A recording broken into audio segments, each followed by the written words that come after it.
Hello there.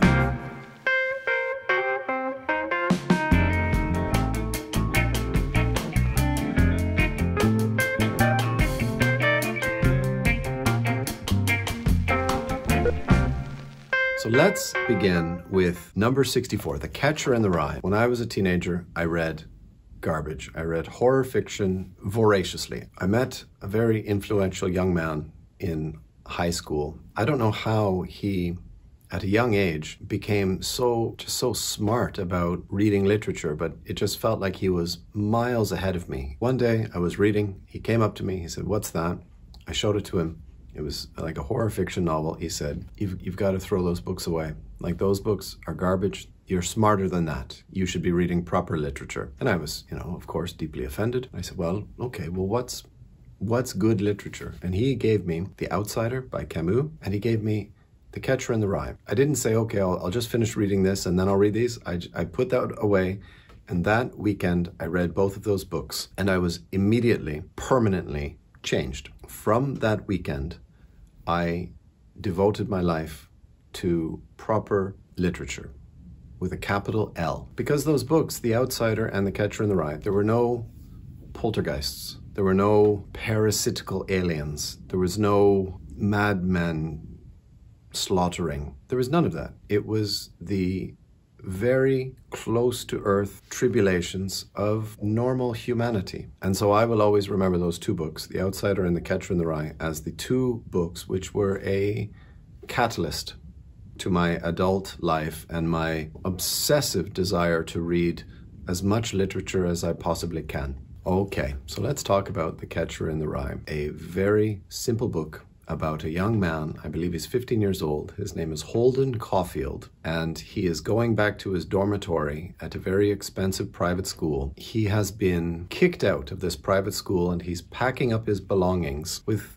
a heavy heart, because I think this is the 5th private school he has been kicked out of in 1 or 2 years. Like, he's been kicked out of several private schools. But he's also feeling quite terrible, is because he was in charge of keeping and transporting the sabers that were going to be used in a fencing tournament. Because of his dreamy personality, attitude, his propensity to daydream, he left all of the sabers, the foils, on the New York City subway. And when they got to the tournament, the fencing team turned to him and said, "Holden, where's the equipment?" At which point he realized that he'd left it on the subway, and that his school's fencing team were disqualified from the tournament. Like, really drastically stupid, but very teenage stupidity. You do feel a pity, even though it is quite an enormous mistake to make. The one thing that you had to do was and he just left them. He left them because he was dreaming. So he's gone back to his school to pack up and to say goodbye to another expensive private school. While he is there, he's got this kind of a macho roommate who he's always, he's a phony. But really, he's quite jealous of this guy because his roommate gets the girls, whereas Holden never gets the girls. There's a good bit where he goes to say goodbye with one of the professors that he liked. And then when he goes there, he wishes that he hadn't gone there because he's bored, and he thinks the professor's an old man, and he berates himself for going to visit this old fuddy-duddy. From there, he decides to have a little adventure because his parents are rich, so he's got quite a lot of pocket money. He goes to Manhattan. He's 15. He's trying to meet some girls. He's trying to have fun. He's trying to be cool, but he's not. He's uncomfortable in his own skin. He's immature. He has a very inflated opinion of his self, whereas he's always making these little comments, and he thinks he's being very witty, and then he's like, "Oh, these idiots, they don't laugh. I'm so funny, but they don't get the jokes that I'm telling." Whereas he's not really funny. He's just unsophisticated young man who is stumbling and flailing for his young personality, the way a lot of young people do. The Catcher in the Rye is really, I think, one of the most famous books of literature of the 20th century. When I think of famous books, I think of The Catcher in the Rye and I think of The Great Gatsby. And when you start to learn about the author, J.D. Salinger, and his strange life, it kind of makes The Catcher in the Rye even more exciting to read because of all of the mythos around it. We all know, like, if you go to look for his books on a shelf, they're remarkably few. There's The Catcher in the Rye, there is 9 Stories, there's Franny and Zooey, there's Raise High the Roof Beams Carpenters, and I think there's one more that doesn't immediately come to mind. And that's it for J.D. Salinger. Because of the success of The Catcher in the Rye, he became too famous and he decided to become a hermit. He went away and he lived in seclusion.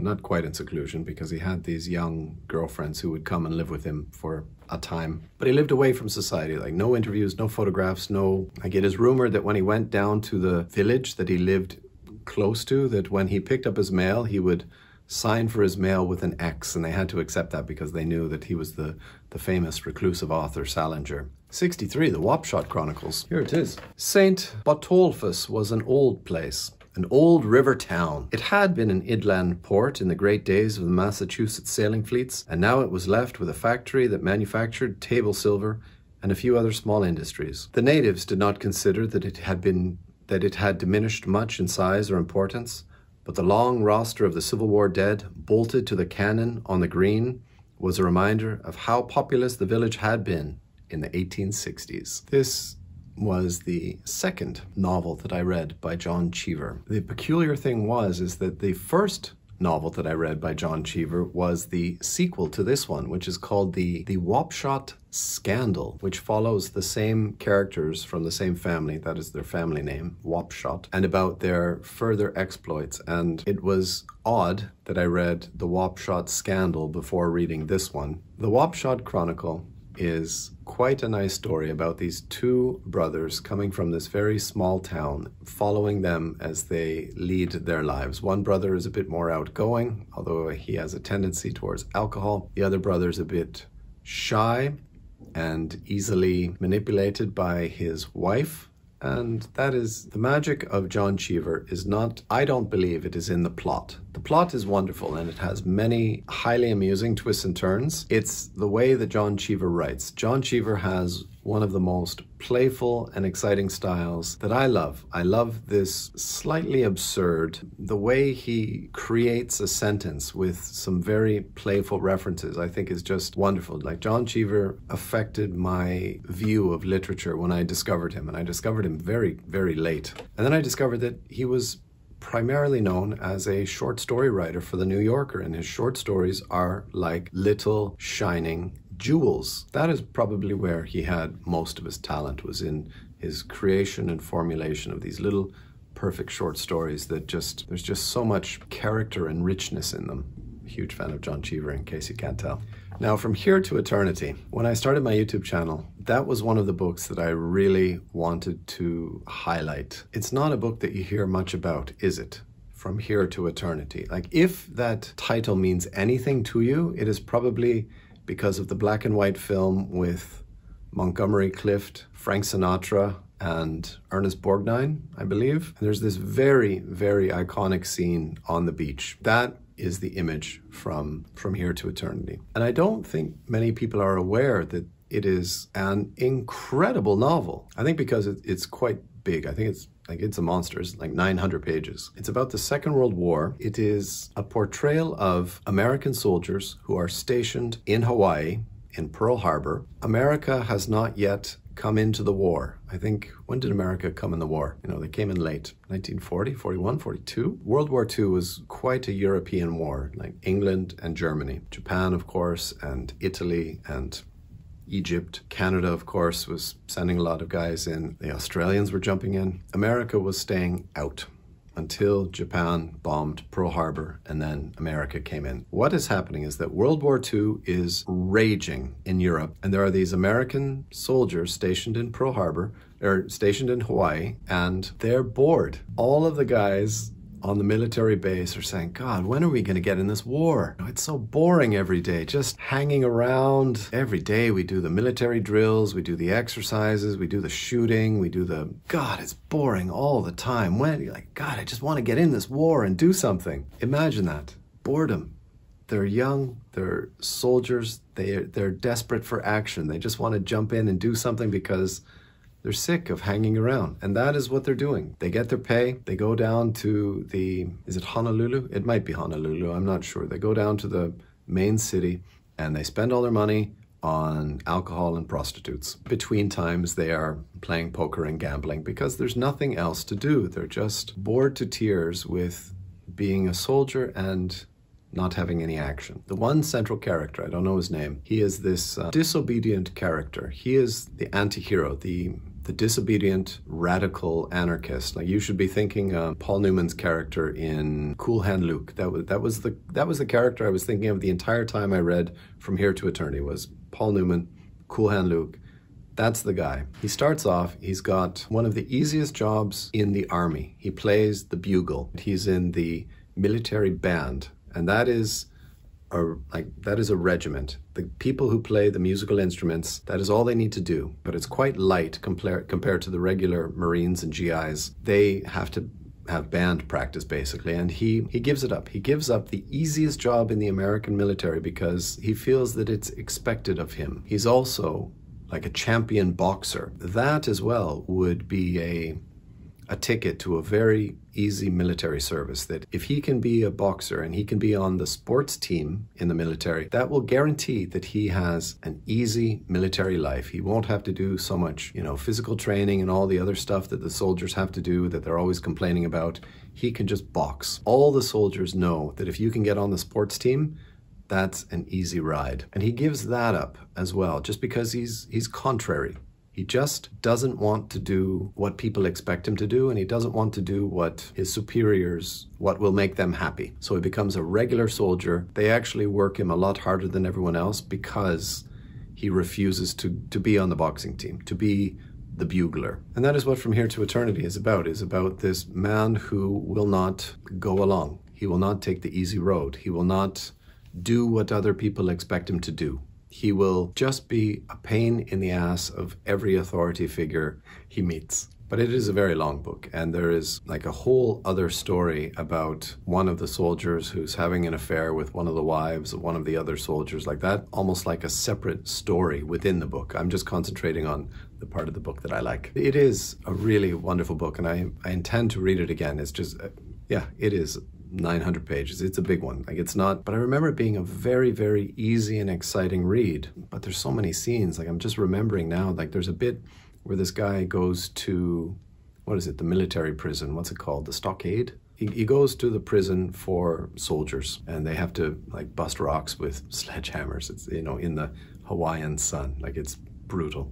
Like, that is really quite a long section of the book as well. Anyway, From Here to Eternity, amazing, amazing book.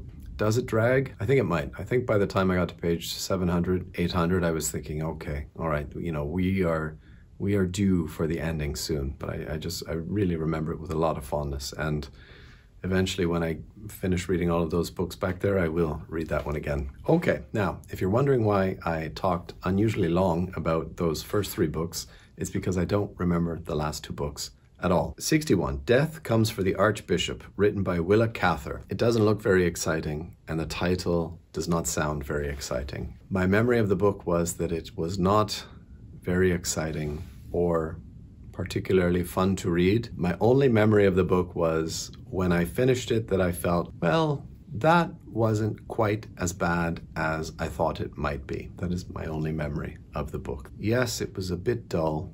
And yes, it was a bit of a slog, but having finished it, there was something in there that wasn't awful. Number 60, The Moviegoer by Walker Percy, was almost exactly the same, but with the opposite sentiment. I don't remember it. My memory of it is that I enjoyed it quite a lot.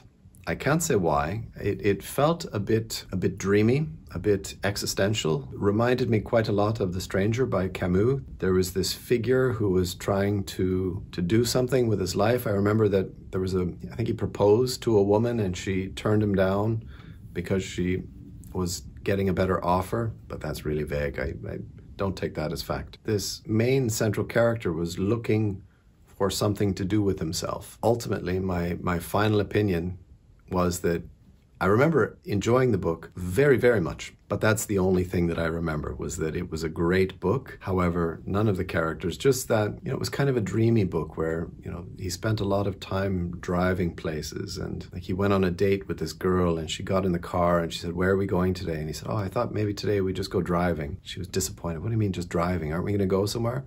"Oh, well, no, we're just going to go driving. Isn't that nice?" And she's not happy, but they go driving anyway. One of those books where not much happens, but even though not much happens, it's kind of fun to read that anyway. So my apologies for taking such a long time to generate this installment of the list. I've been putting it off because I was thinking maybe I'll try to brush up on those two books that I don't remember very well, but as you see, I have not. The Catcher in the Rye taught me literature is not boring, it's not dull, it's not drab, it's not dry.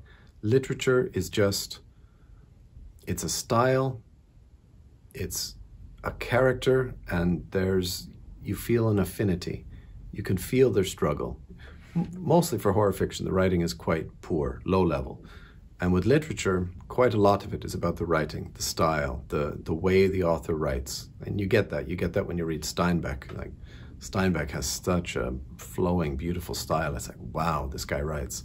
Then you read Hemingway with these short, little, blocky words, like he's putting Lego chips together. Go, oh, wow, that weird Hemingway style, but it's still kind of exciting to read. And then you read these like beautiful, quirky paragraphs by John Cheever, and it's like, wow, I like this. This is really playful writing. That's what literature is. And you can have a vampire in literature. Dracula by Bram Stoker, vampire story. Dr. Jekyll and Mr. Hyde by, Robert Louis Stevenson, I believe. Proper literature, that old Gothic style. All right, what do we have next time on the list? Zula K. Dobson, my, The Age of Innocence, oh Christ, Parade's End, oh God, Maltese Falcon, and On the Road, wow. 4 losers and 1 strange one. Well, that's for next time. All right, well, at least I finally got this goddamn video made, right? The videos are better when I'm drinking beer, aren't they? When does the list get good again? Oh, the time after that. Faulkner, Nabokov, Philip Roth, Norman Mailer, and Henry Miller. God damn, that's going to be the best video of all time. Grant Loves Books. Sorry to keep you waiting on this. If you're watching this, you probably don't even realize that I'm making these lists. Take care. God, who the hell am I making these videos for that are going to understand those references? Oh, Jesus Christ.